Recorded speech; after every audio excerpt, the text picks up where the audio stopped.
not very long ago, back in 2023, we did an Intel project up at Liberty University. It was very unique. We didn't give them a whole lot of direction. It was me and a guy that worked with the agency. We got a bunch of students in there and gave them some topics. And here are three of the all-stars from that. And they're going to talk a little bit about what they learned, but also educate. I obviously come from a generation much different than theirs. And they're going to kind of educate us on what they dealt with in some of the things they got into. Full disclosure, this is all open source information. These ladies went out there and dug, and well, they got into some stuff that kind of scared me. I'm not going to lie. But other than snakes, that's all I really scared of. But anyway, I'm going to introduce each one of them and then let them kind of talk about their lives and what they did, how they got to Liberty, and how this whole Intel experience worked for them. We got Jolie. She's going to talk a little bit about being a triplet. We got Jenna. And funny thing, when we were getting ready for this, I kept talking about being around the table, and they were all, I think they thought I was crazy, but we actually are around the table, so it's easier. And I can actually see, and then we have Abby on the other side. And like I said, she's going to talk a little bit about what got her to Liberty, and then, how it all worked from an Intel standpoint. Jolie was I left her out when we did the first run through of this. And so anyway, I'm going to let her start. So just tell us a little bit about yourself, Jolie, and how you got to Liberty and just what it was like growing up a triplet. So I'm originally from California, and I came out here for Liberty. I was looking for a program with like criminal justice, and Liberty just kind of checked off all the boxes, and of course toured the campus, and it was beautiful. I grew up as a triplet. It was fun. I always had a built-in best friend, and so always, had the same friends with the classes together, share the same birthdays, clothes, everything. And then you have a younger sister on top of that too. So who was the best student of the three of you? Since they're not here to defend themselves. I'd say probably my sister or I. Okay. Yeah. All right. Yeah. Well, I definitely know if there's someone smarter than you in that triplet, it's a scary day. They're going to take over the world. So, all right, Jenna, tell us a little about yourself. Yeah. So I'm originally adopted from China, and I grew up here. Originally grew up in Fredericksburg, Virginia, and then when I was looking for colleges, actually, Liberty was like last on my list. So I was very determined to go out of state, but then I really felt the Lord lead me to Liberty. And I really liked that it was a Christian university, and that was kind of my basis for criminal justice, was my faith. So toured the campus, and I was like, really? Like, this is where you want me?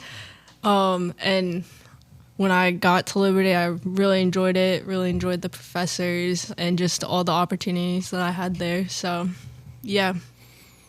So Fredericksburg to Lynchburg, Virginia. To Lynchburg, Virginia. So that first hop from China was a little bit bigger than the one from Fredericksburg to Lynchburg, I would say. Yeah, just a little bit, but I had just turned 1, so I mean. You don't have any recollection? A little bit. I have a little bit of recollection. The only thing that I can remember from like coming over was falling asleep on my dad's shoulder on a bus, and I think we were going to the airport. So where in China were you from? So I was adopted from Guangzhou, China, okay. Which is, I guess, kind of like the southernmost part of China. Mm-hmm. Well, that's a really cool. I don't know. I think that's a really cool story, and I don't think she's going. Well, I shouldn't say you're not going to top her. But where are you from? I'm from Belarus. Okay, so for those of us that don't know where that's at, so it's like in between Russia and Poland, and right below Lithuania. Okay, well, tell us how you got to Liberty. So, I'm originally from there, but then I grew up in Pennsylvania. And then I have family that live in Richmond, and then my cousin went to Liberty. I toured it and loved it, and then I came here. So my question about Liberty is it just the entertainment, or what is it about Liberty that like draws people like you to the school. And I don't know, I've always been really impressed with students that come from Liberty and just the way y'all did the project. So why would y'all recommend LU? I would have to say, like, from my standpoint, like, Liberty has, like, the nicest people in the whole world, like, and you just feel welcomed by everyone. And especially having a faith-based education, you look at the world from a different perspective rather than, like, the normal person. And it just gives you a better outlook on life in general. And it's really giving you core values so you can take that in any career that you decide to go into. So it's just the core, the Christian core at Liberty, and just the culture up there. Mm-hmm. And I guess y'all have all experienced different places. Did y'all all go to public schools or? Mm-hmm. No, I went to private school. Okay. A Christian private school. Yeah, Okay. same. Okay. I started in a Christian school, and then I made my parents take me out, and then I was in public school.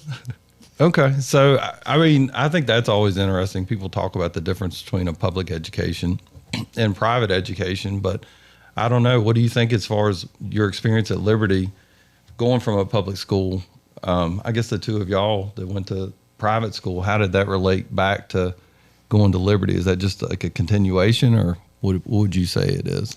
I don't know. At first, after like going through a private Christian school, I didn't want to go to a Christian private university at all. I wanted to get out, get away from that. And then I really liked the fact that it was a faith-based like university. I mean, it's really, I love it with the classes. The professors, they really care. They're strong Christians. They really care about their students.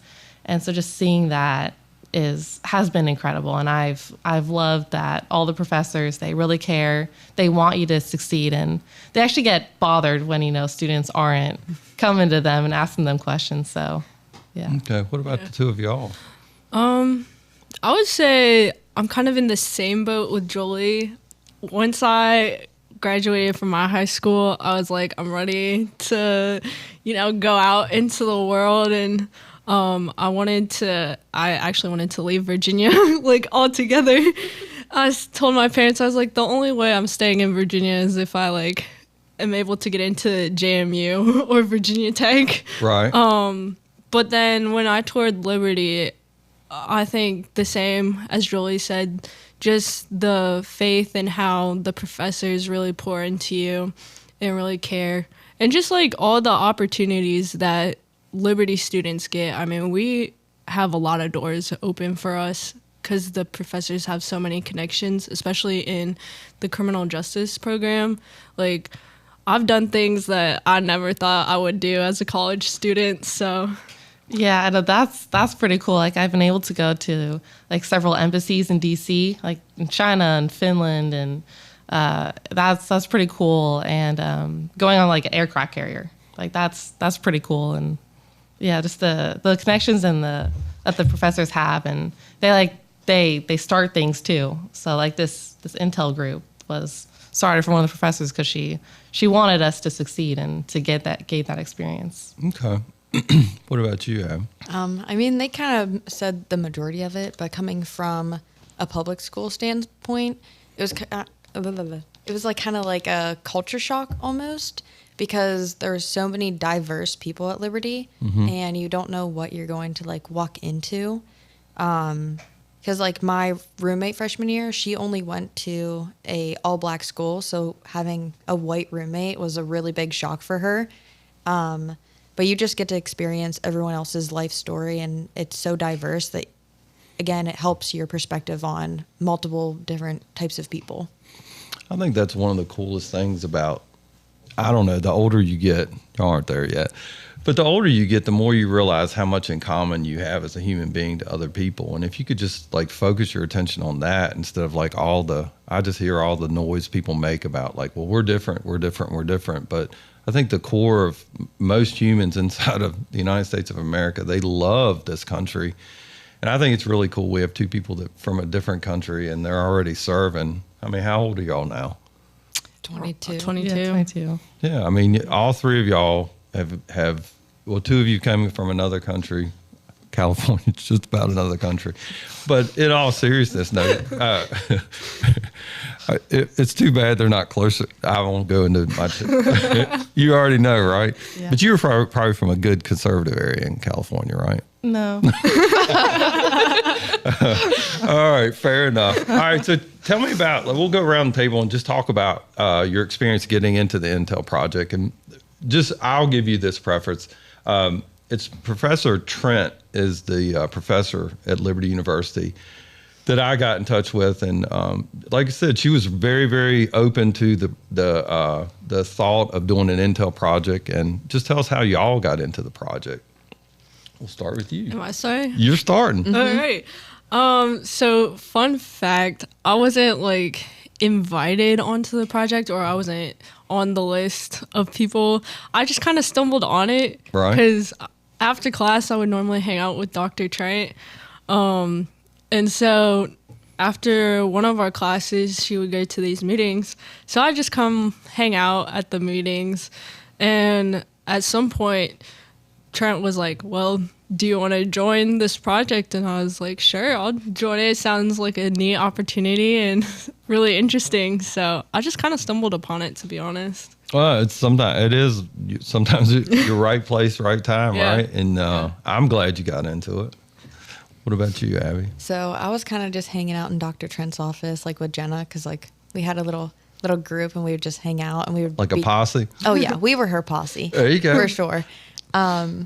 But I wasn't invited onto the project either initially, just because with my prior busy schedule with ROTC, the military, and classes and everything, that she didn't initially send me the email, but then she gave me the opportunity and I was like, sure. I mean, this sounds like a great opportunity and I definitely want to take this opportunity to heart and really just excel. Okay.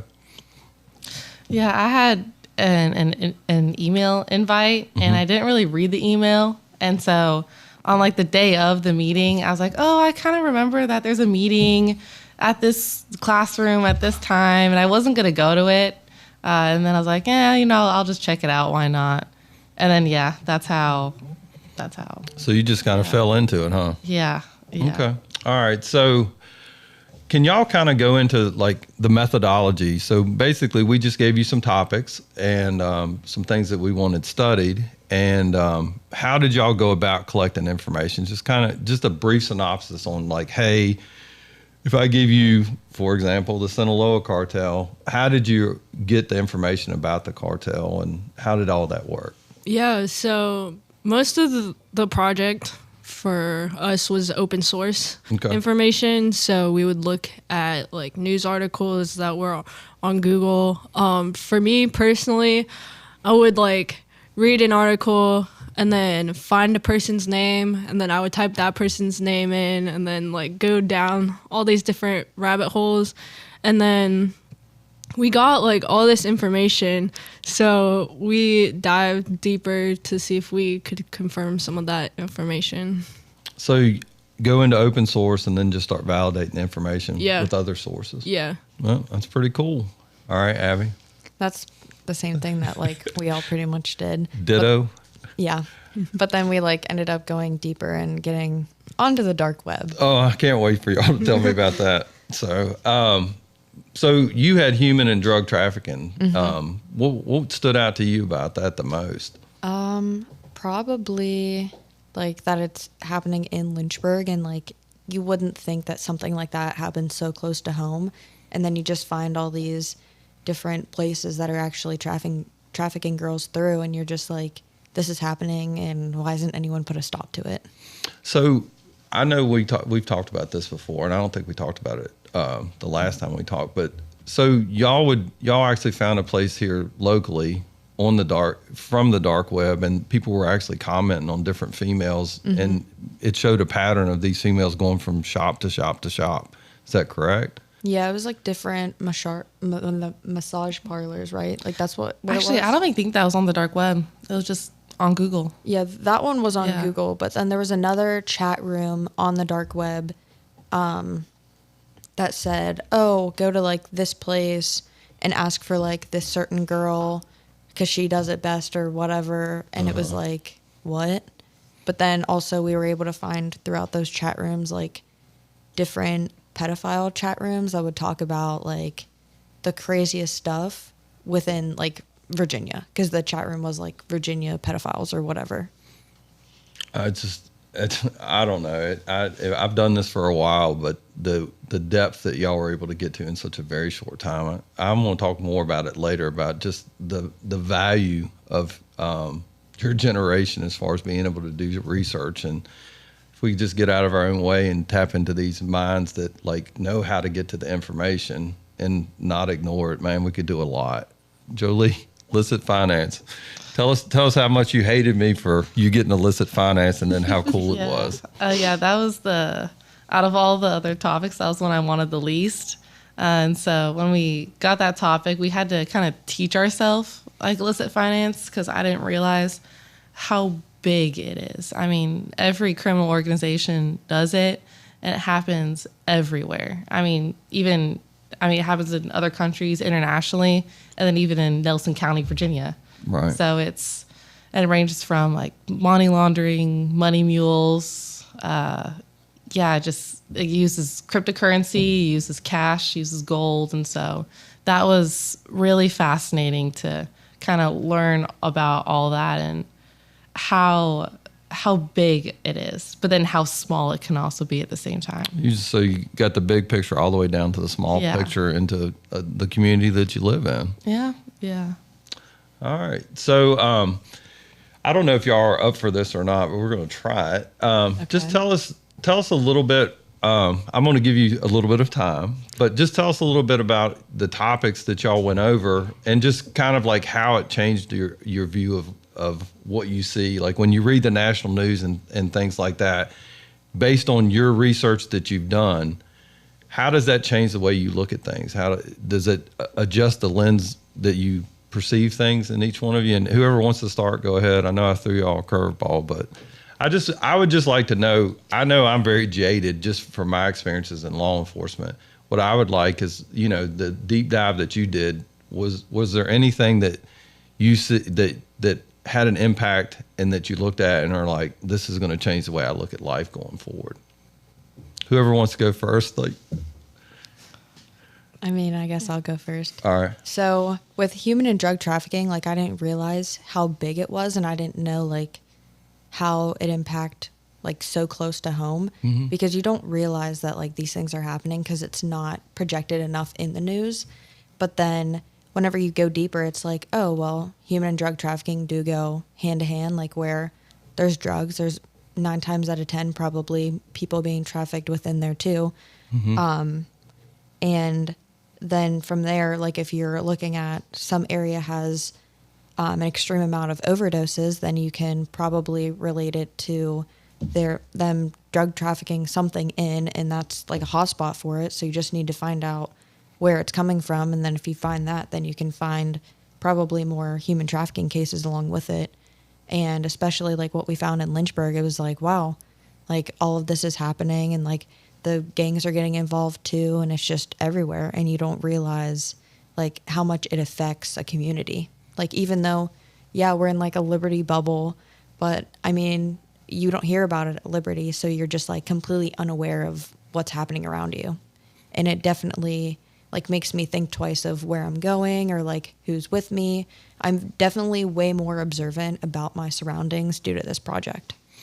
I think one of the things that I think about is I think people look at they'll go by a massage parlor and they're like, oh, it's kind of like a laughing thing, oh, that's kind of funny, Yeah, like silly. Personally, I'd never go to one. Right, but I'm just saying people laugh about it and they make jokes about it, but you literally found where these women were being trafficked from place to place to place, and we look at it.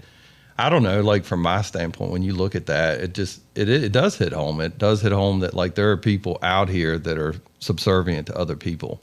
And that's a great transition to your Sinaloa cartel, because you were talking. Yeah. Go ahead.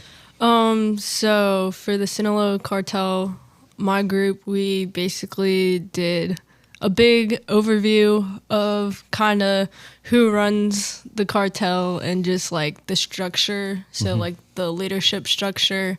And then how they do their operations, so how they get the chemicals to make their product, and then how they get their product over to the United States, which kind of ties into hers, because the cartel will either exploit people who are coming over here looking for a better life, because they'll like kidnap a family member, and then these people are forced to bring their product over on the promise that their loved one will be released.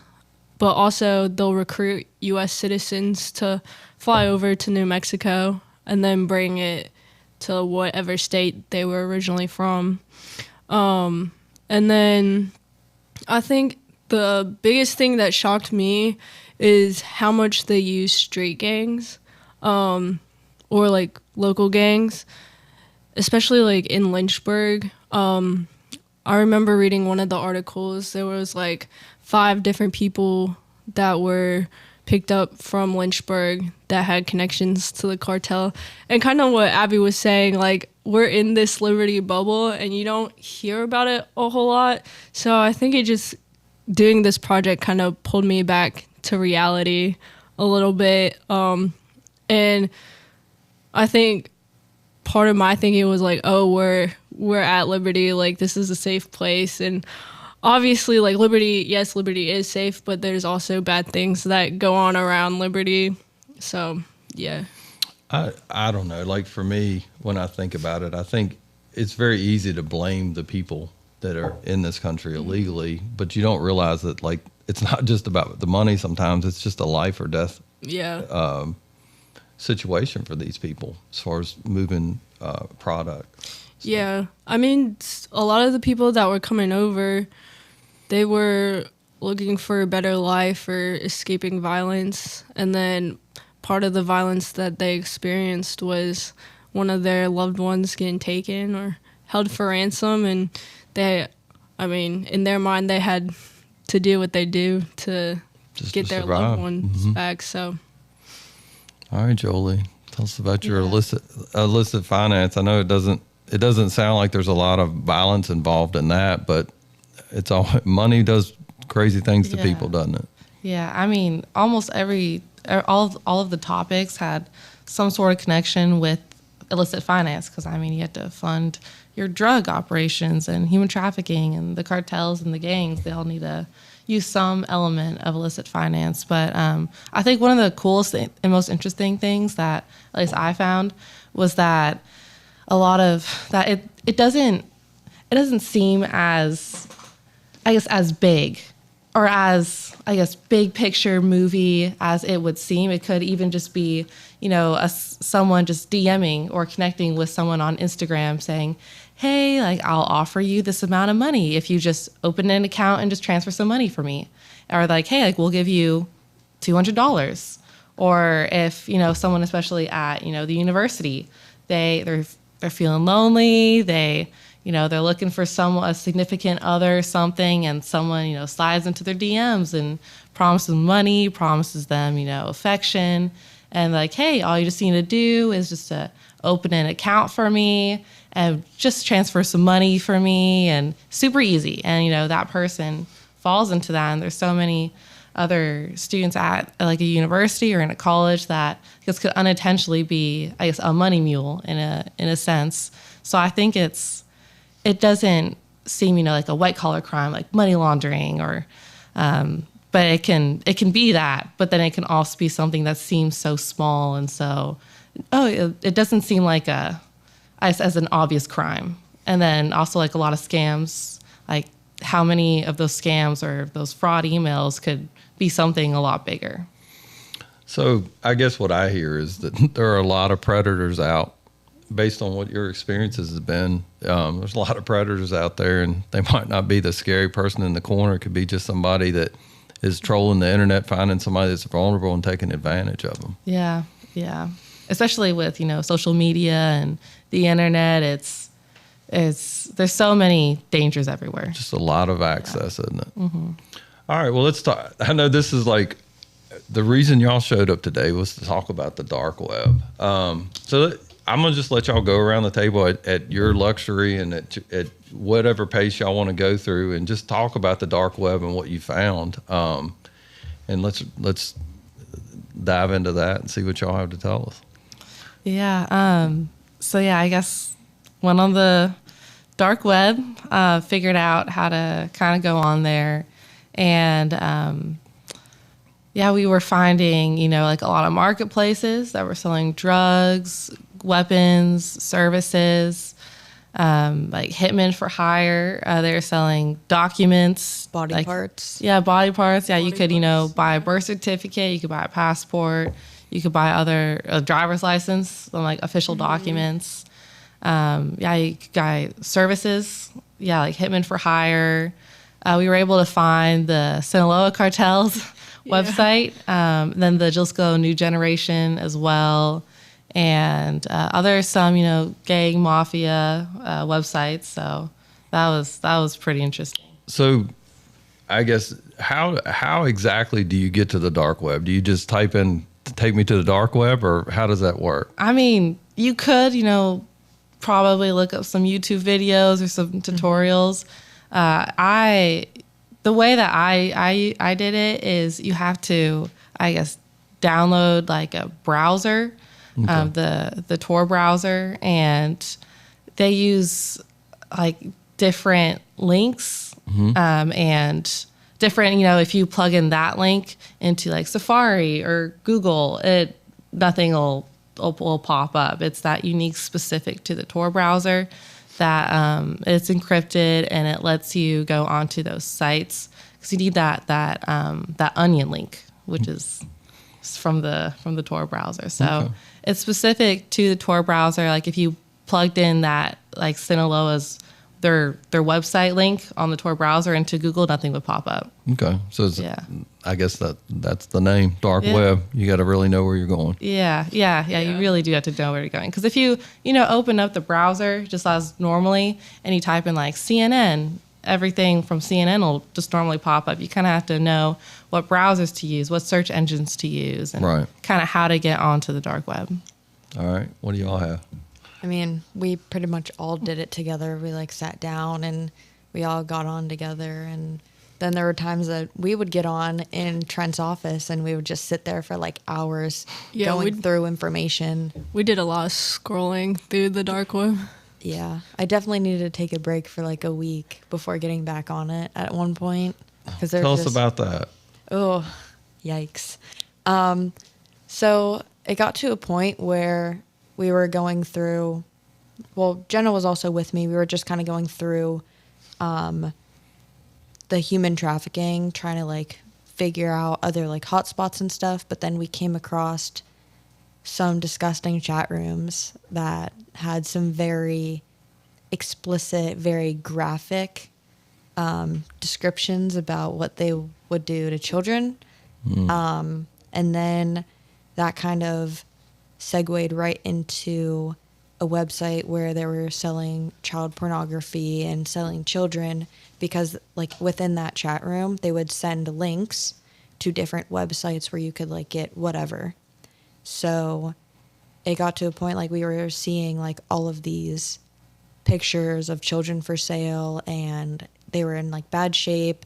There was like, so you could actually see the kids, and just and I guess it really brings it home when you see a child in that type of situation. It's not you're not removed from it at that point. No, like one of the websites was like Yab Yum, and it was like one weekend, take a trip, you can have sex with any age, whoever you want. It's a luxury thing. You can take a trip to countries like Bangladesh and others, or they could set up like a drop with you, and you could meet them up and do like an exchange here in the United States. And it was just like, to a point, we were so grossed out with it. We ended up reporting, I want to say, like around 30 different websites to Bedford County. And we You're told talking them, about to their internet crimes. Yeah. So like we reported like over 30 websites about stuff like that. And then the other like weird one was about prisoners of war. You could like watch them get beaten, like watch them like torture them, and it was like. So you actually had people paying to. Yeah. There was And, like, it another would show site we found that had, I think it was girls from Cambodia, that they'll literally find ways to get them over here to you. And drop them off And- like at your doorstep. Yeah, it was like, not to, I guess, sound gross, but is kind of like, you know how we have like DoorDash and Uber Eats? It was kind of like that, but for human trafficking. So it's literally that. I don't say simple because y'all are really smart, but literally, if you knew what you were doing, you could go on the dark web and have a child delivered to your house. Oh, absolutely. Absolutely. And like they all like use Bitcoin. Oof. Because first they were like, oh, we need you to prove that you're a real person. And they'll ask you like a series of questions, then you'll answer. And then they'll like give you like a phone number or something. And then you reach out to them and then you can pay through them. And it was like really weird. And then there was like another website that told you all the ingredients you needed for meth. And it was like a step process. Yeah, and it was a whole recipe. Oh yeah, and like where you can like get all the ingredients from. There was website links, and then there was another one like different poisons and what these poisons will do to people, and you could purchase them from the website. Yeah. No. I'm glad y'all are at liberty and we're able to like separate yourself from that because that when I think of the dark web, I think I don't know that you'd crawl out from that if you got involved in it. Really, I mean, it just I don't know. I just for me having children, it just I don't know, and I don't know. Your generation is so good at pulling information. I don't understand why the powers that be in government and law enforcement don't spend more time tapping into the resource that y'all are, as far as, you know, they just want to plug you into like a system instead of saying, hey, look, these I'm sorry, you're kids, but these kids have some amazing insights. And if we just pay attention to what they can do, I mean, look what they can do with the information that you pull, and just your ability to dig into stuff, which that's your generation. So we'll go right into that as problem solvers from the Generation Z. Just kind of go around the table and talk about. I think we've talked a little bit about problem solvers, and we can circle back to that. But just talk about how you get your news in this generation. Everybody talks about, you know, how to reach your generation. I mean, I think with the latest election, they were talking about how they reached out, podcasts like this one. But how do y'all get your news? So I think most of our generation gets their news from social media, like Instagram, TikTok. I'd say even podcasts too are pretty big for our generation too. I know I use news media apps, websites. I know some of like the other students in like school government, they also will too. But yeah, I'd say probably a lot of TikTok and a lot of Instagram. So what does a TikTok story look like? Educate the old people like me. You know, I actually, I haven't had TikTok for 3 years. Okay. So I don't Does know. anybody at the table know anything about TikTok news? Oh, all right. So, Abby, So I don't know. It's not really on my feed that often. are you going to start with a disclaimer? Yeah. Okay. Disclaimer. All right. But pretty much like every once in a while, like something will pop up about like Trump. Normally it's from like the left's point of view, and you're kind of like, whatever, not interested. But Okay. then I follow like a few other sites that are more leaning in the direction that I believe, more like middle to like leaning right.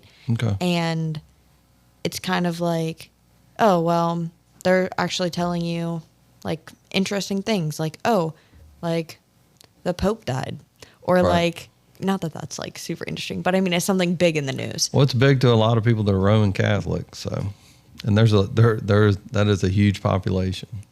But it's also like, oh, like you're on your TikTok and then just boom, a video of like someone over in Europe fighting in the war, and you're seeing people get killed, and you're like, how is this even allowed on TikTok? But it's So we're talking about the war in Russia and Ukraine. like between videos like Russia and that will just pop up, and you're just like seeing people get shot, and you're like, are there no guidelines? So so my question is that when you get news like that, do you have to make your own decision on what that's telling you, or I guess I'm really interested in, you get such a brief snippet. Y'all are so detail oriented. How do you extract the information out of that? So I guess if you're smart about it, you would like look at that video, be like, like, is this actually real? Is this AI doing this? Whatever.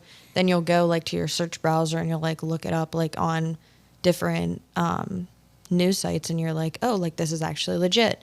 And then you get different perspectives of like what the issue is, what's happening, and then like you create your own decision. So you make it sound so simple, like, oh, I just click this button, I click this button, but like, how does it actually work? Like, how do you get on your phone and get that much information that quick? Well, step 1, unlock Okay. your phone. Okay.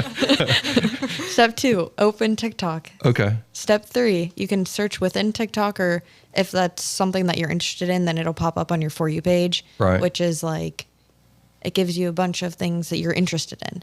But who determines what you're interested in? Pretty much like you liking or resharing different videos. Okay. It, what's the word? It like, It's Your like an algorithm. algorithm. oh Yeah. yeah, that's the word. It will Yeah. generate, The smart people know. like, if you like a video, it will generate similar videos, and it will, if you like keep liking, or if you dislike, it will take away videos that you're not so much a fan of.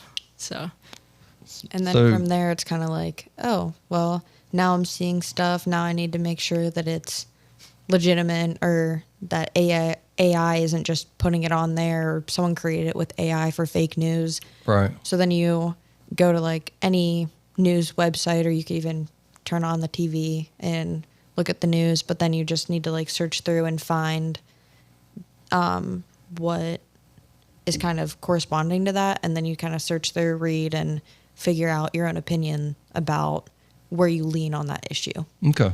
All right. What do you think?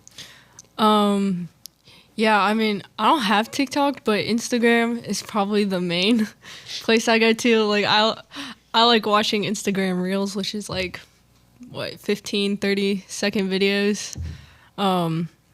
And so I'll just scroll through there, and sometimes, depending on what's on my For You page, it's either the news or random videos. But yeah, kind of what we were saying earlier, your For You page is dependent on what you like and what you dislike.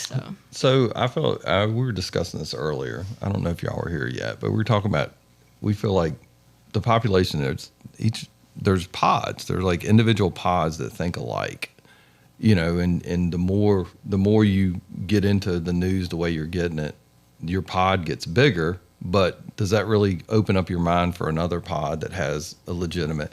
So how would you recommend, like, how do we get a total picture to your generation that includes a pod that might not, just like what you said, like when you came to school here, Abby, you had this kid that was in your school that had never seen anybody, had seen somebody that looked like you, but had been around people that looked just like her entire life, and then had to adjust to you. What did you learn from somebody like that? And what did you teach her, really? Pretty much I taught her that I wasn't scary. Okay. Because I guess like a girl like with tattoos, like never ever like really having a conversation with a white person, it was like, oh, like I'm kind of scared. Like I guess her immediate thought was, oh, I'm racist. Mm-hmm. But then she like found out like, oh, I'm not. And then we got along great, and we just kind of taught each other about our backgrounds and where we came from, and we just kind of learned a lot about each other in a sense. And like that, even though I never experienced things that she went through, I have a better picture on what she went through, so then I can take that information and take it anywhere, really. Like being more mindful of how you're talking and reacting to people in different certain situations. So what do the two of y'all think about that? Because like from my standpoint, when I hear that, I feel like one of the worst things that we do in law enforcement is we give a 21, 22-year-old the ability to take freedoms from people that have a ton of life experience and put them in jail. How do we get your generation open to having those conversations with other people? Do y'all have any ideas or thoughts on that? I mean, I think it really takes that person to want to have an open mind. Because I know if there's so many, like a lot of my friends too, that they're just so closed-minded. Like they're told information that contradicts their views, but they're already so closed-minded that it just bounces off, and they just don't even want to hear it. They don't want to listen to it. So I think, I don't really know. I don't really have the answer, but it takes some sort of effort to have an open mind and to get people to be able to listen. And they may not agree with it, but just to kind of hear about the other side. Just slow down and listen to the other person, because that's one of the things. I've been to a lot of different schools, and I've had like really, really good instructors, and I've had ones that are not nearly as good. But if I slow down and take a breath and not look at all the things that they're doing wrong, I learn stuff from each one of them. And I think with age, that's what you learn, is like everybody has something to give to you if you're open to listen and just be open to it. I just wonder how that works in this technology age, because I do feel like we're so divisive right now. But I think if you sit down and have a conversation, we're really not that far apart. I mean, I'm double your age, but we have something in common. We really want to do something that makes things better. And so like, that's a starting point. But how do we get to a starting point with your generation that gets your news in those snippets? Like I don't know how to get I don't want to say how to get your attention, but like, how do we get your generation's engagement, involvement? Y'all have so many good answers and so many things to bring to the table. How do we get your generation open to something different? I don't know. I would say that our generation has a very short attention span. So that's why people gravitate more towards TikTok and Instagram Reels rather than YouTube anymore necessarily, because it's like, oh, it's a quick little snippet, easy to watch. I can just keep on scrolling. But most people are so closed-minded now because it's like, oh, little short snippet. It's what I like. It's what I like. It's what I like. You're not ever getting the other perspective. And Jolie was right. Like, it does take a certain person to have an open mind to want to experience that. And I think that, especially in the law enforcement sense, kind of putting opportunities out there for the younger officers, let's say, to really get out there in the community and like hear what these people have to say. Definitely like more interaction with different people than themselves, people with different views, and really taking to heart what people say in a certain sense, because obviously you don't want to take everything to heart, but you really want to take somebody else's perspective and kind of think like, oh, how does that affect me? How does it affect them? And is there anything that I can do to change how they're feeling about a certain thing? Like, let's say someone thinks poorly on some issue with drugs or something. And it's like, oh, well, yeah, drugs are bad. What are we going to do to stop this? How can I change your perspective on thinking that, oh, all of these people are bad, rather than thinking, oh, well, there are bad people, but some people want help to get better, and kind of making them think differently. Like, okay, so these people actually want help. How do we differentiate who wants help, who doesn't want help, and how to help them at the end of the day? You think it's just having a conversation with them? It all starts with a conversation. I think the biggest thing that I look at is, in listening to what you're saying, is my generation needs to do a better job as acting as mentors to open your minds, but also embrace who you are as a problem solver and say, hey, I can provide you some insight, as far as, I don't want to say how the world works, but like, let me show you my failures. And I learn from those failures. I think I train dogs. I love that. And we train to failure. And that's what we put the dog in a situation where they fail, and then we train past it and win. And so, like, from my standpoint, if we do a better job in my generation of saying like, hey, you have a lot to bring to the table. come show me what you know and let me show you how I failed. I mean, and be strong enough to go, hey, I do fail. I fail every day, but that doesn't change like the core of who I am. And so like for me with y'all is like, I do feel like your generation is such an untapped resource. You have so much to give, but I think I feel like people in my age group and the leadership that we have, sometimes we forget. We're like, oh, well, there's a warm body that I can put in this seat and they're going to affect law enforcement like this. And I think they totally forget like how much experience. So I have life experience, but you have experience on how to collect information. Like I could never do what y'all did. So I'm sorry I interrupted.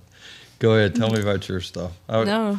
I'm going to lower my chair and get off my soapbox. I think just coming from personal experience, now that I've graduated working in the corrections field, you just come across all these people and just all these different stories. And some of the stories that I've heard, like, it makes me think if I were in that situation, like, would I have done the same thing that they would have done? And I think just having that real life experience too has also opened up my mind a lot. 'Cause, at Liberty, a lot of us, not that this is a bad thing by any means, a lot of us think the same way. But then when you go out into the real world, you find that there's lots of different points of views, and learning how to, I think one of the things that was a learning curve was learning how to be respectful and still disagree with that person. So.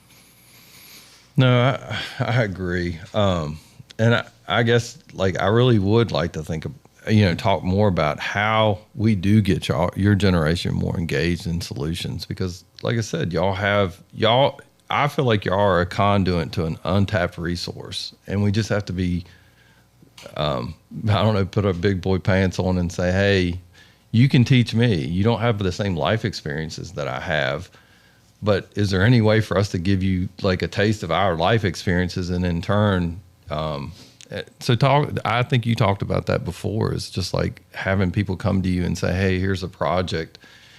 Can you come up with an answer? Talk about that a little bit, Jolie. Yeah, I think just having, especially like, I guess if partnering with like students at a law enforcement agency, just having that law enforcement agency just coming to the students, and it could be, something mundane, something that would just take time off for that law enforcement agency so that they can dedicate those resources and those times somewhere else.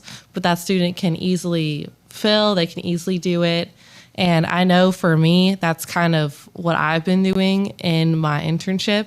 It's something they can totally do, but I'm able to fill a position that doesn't take someone off the streets for them. And especially at a law enforcement agency, a small law enforcement agency where every person they have matters, and it's taking someone off the street is going to hurt their shift. Mm-hmm. So it's something super easy. I just do a lot of reading and a lot of writing, but for me, it's a way that I can gain experience. I'm able to put it onto my resume, and they've been able to kind of pour their wisdom into me as well, and which means so much to me too. And if I feel trusted by them, and so I feel more, I guess, loyal to them, and I want to do a good job at what I'm doing, and I want to be the best that I can. What do you think, Abby? She's like, no, not me. Can you repeat the question? No, I'm just. I feel like we're on Wheel. What is it? Was it Wheel of Fortune, or what is that they do? That like, can you repeat the question? Yeah. I don't know. You know me. I forgot what the question was. I watch TV. No, I don't know. I was just so like locked into what Jolie was saying that I'm just completely forgot what the question was. If I can circle back to what Jenna said, is I do think that we are teaching you at Liberty and in other schools a very sterile book answer. And I think that's what I'm hearing is like we give you the book answer, but are we giving you like how to apply the knowledge that you have. Is that what you're saying is apply it? So I learned the book answer, but then I get out in the real world and the book answer. The book answer isn't always the answer. No, it's not. No. Okay, There's, talk like, about so much, that. There's so much gray area too. Yeah. We'll talk about that. Like I one of the things I want people to hear from y'all is your generation has a ton to give to us if we just slow down and listen to you. And like, here's your chance. Yeah. I mean, it's good to know, I guess, the book answers. It's good to have that information because it is helpful. It gives us a basis for, where we could start out in solving a problem. But I think one thing that makes our generation unique is just how creatively we think. And I mean, you could give us a problem and I could solve it one way, but then Abby could solve it a completely different way. And so could Jolie. Like, I think we just think in creative ways that are not necessarily the book answers, but we like kind of make our your solution. Our own solution. But it's a solution. Yeah. It is. It's not just creativity. It's the ability to do what I think is really hard work is the research. Like we were talking about before, y'all. I know when I used to interview people, we would spend a ton of time talking to people, and it would take us days to figure out who they were talking about. But I take somebody from your generation, you're able to look at their social media accounts and everything else, and you're able to identify people really quick. And to me, like, that's a huge help. So I don't know, like, for me, looking at y'all and looking at you as the future of law enforcement, how do we keep you out of like, okay, well, this is the way we've always done it. How do we in law enforcement embrace who you are as individuals? You talk about creativity. Like, how do we do a better job of saying, Abby, this is what I need. Jolie, Jenna, like, what do we need to do to get you engaged to solutions? And then the harder question is, how do we get your minds opened up where you have been inundated with information from people that think just like you? I would say definitely opportunities, giving more opportunities, more freedom to each task, but also saying, okay, well, I know about this way, find another way. Like giving that, okay, so this is how we've always done it, but find a different way. Try something different. And like giving those leading questions, I'd say, like giving us a kind of direction in going and thinking outside of the box. So when we did the Intel project, we didn't give you a whole lot of direction. We gave you kind of like a guardrails on either side of the road, and we're like, get to where you need to go. We like taught ourselves pretty much how to do everything. Right. Because like so you created your own way of collecting information. You created your own way to validate information. Yeah. Because you told us to do the like case study things. But like for my group, we didn't actually do that many of them because we didn't think that they were really that beneficial for us. Because we're like, well, if we're putting this into a PowerPoint, it's like a waste of time for us to put it all in a separate document and all this and that, when we could just put it all into a slideshow, have different links here and there, having like a actual just open document itself, just putting all the links and what we find underneath them was a lot more easier to read, way less confusing, a lot more simpler, and everyone can all work on it at the same time. But you're also like, oh, so this person found this site. What can I take from this site? But also, what information can I use to find something else on a different site? So it's not only collecting the information, but leading to other information. Rather than having different people send in the case studies, and then you're like, oh, well, I have all these different ones, but it's just like words. Rather than, oh, screenshot here, highlight something here, let's color code, like this is for drug trafficking, this color is for human trafficking, this color is for how they relate together. And it was just a lot easier that way rather than each individual person sending me a different thing. But we were all able to see what everyone else found, so then we could use that to branch off. Okay. What do you think? Anybody else? I just say Bueller. Yeah.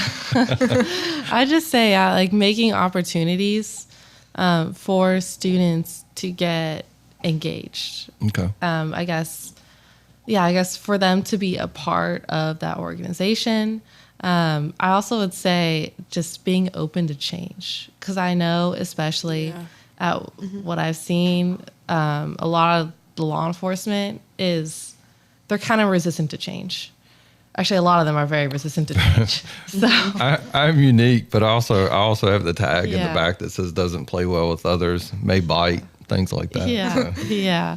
So I think and it really all starts with leadership. You have to have that leadership being able to be open to change, and then that's going to trickle down all the way down to the officers. So being open to change and listening. I mean, even though some 22-year-old's going to have a suggestion, but I think just listening to them, acknowledging their idea, and it could be a dumb idea, but just listening to them, making them feel, I guess, listened to.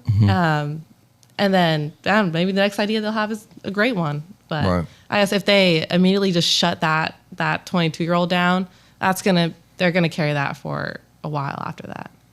Yeah. I would say, I mean, kind of going off Jolie, just investing, taking the time to invest. Because at least for me personally, when I feel like the person who's come to me, when I feel like they're just invested as I am, I'm more motivated to want to do a good job, to want to excel at whatever project is given to me. But yeah, I said listening too. Like, it is, I think as a 22-year-old coming to, a seasoned law enforcement that has so many years of experience can be a little bit intimidating. And so just knowing that they're open to our ideas, even though it may not be the same way that they would have done it. What do you think? And there was two parts to that question. I actually remembered my question this time. So how do we open your mind? So y'all have gone around the table and you've told me how we engage with you, but how do we get more information to you to give you more of our life experiences? Is it a conditional? What I'm hearing is it's a conditional offer. If we listen, I'm just joking, by the way, but it is kind of a conditional thing, is that if we engage with you and we listen to you, you will take the time to sit down, and instead of that quick blurb, you might sit down and talk to somebody like me for a period of time and go, well, hey, he's not really right, but he did have a point about that. So it's like the effort. Like, if you're going to put effort into me, then I'm going to put effort back into you. Okay. Like, if you're giving me the time of day, you're listening to what I have to say, and you're taking what I have to say into consideration, or you're at least going to try my idea, then that makes me want to work harder in giving you something more concrete.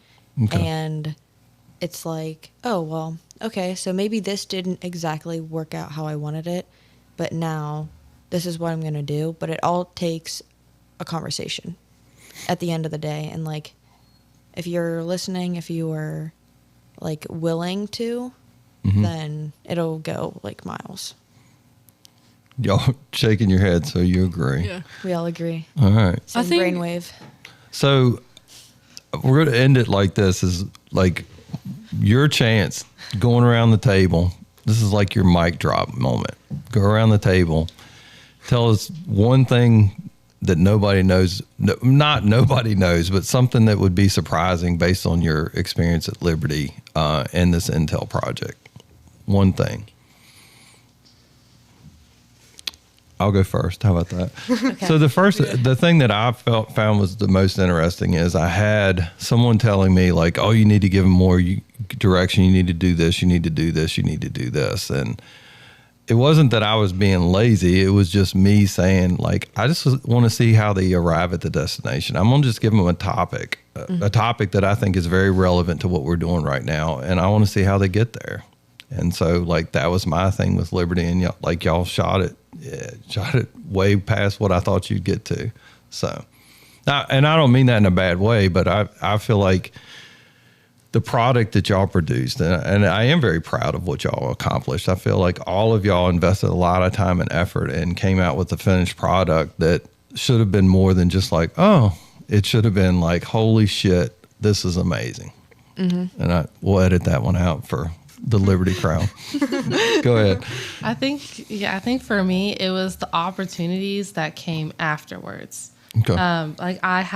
There's another, I guess, research group very similar to the Intel group that we did with the school government, kind of more on the policy side. Mm-hmm. But I think it was the day or two after we had given that presentation, a professor called me and he's like, hey, I want you to be part of this group. So I was able to do that group for two more semesters. Mm-hmm. And we were able to work with the FBI.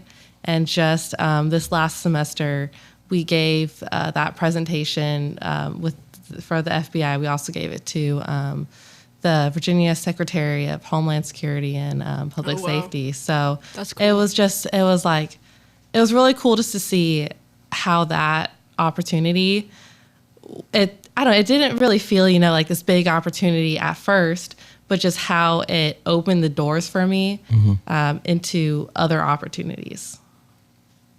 So I guess I'm